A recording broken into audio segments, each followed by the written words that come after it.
Do you ever look at a plant and you are immediately transported back to somebody's garden, whether it was a very dear old neighbor or perhaps your mom or grandma's garden?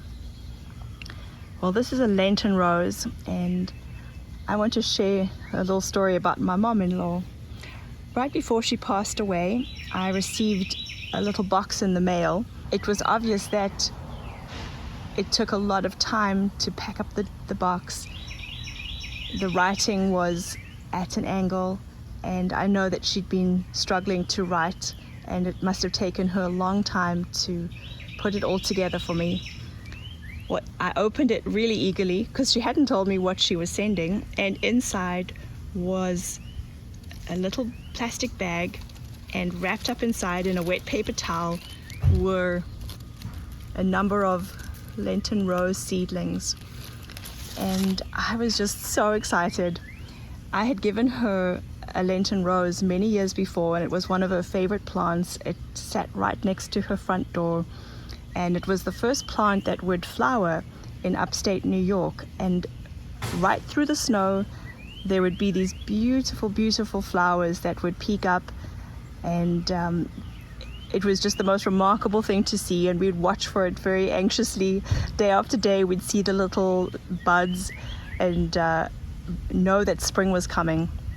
Anyway, so I planted a whole lot of these seedlings all over my garden and saved a few in the pot, which they're still in the pot here, as kind of a holding place until I could figure out my gardens, because we'd moved to South Carolina and it was a very different place to garden.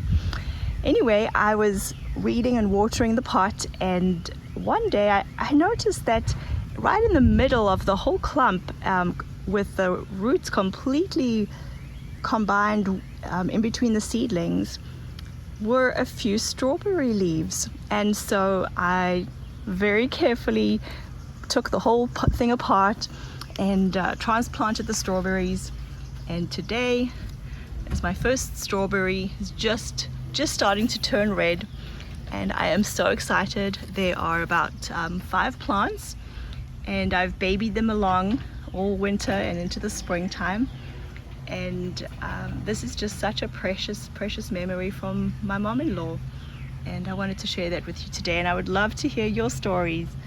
This is one of the very special things about gardening for me, is I could look all over my garden and I know where I got my latest plant from, who shared a cutting with me, and it just makes gardening a very, very special experience.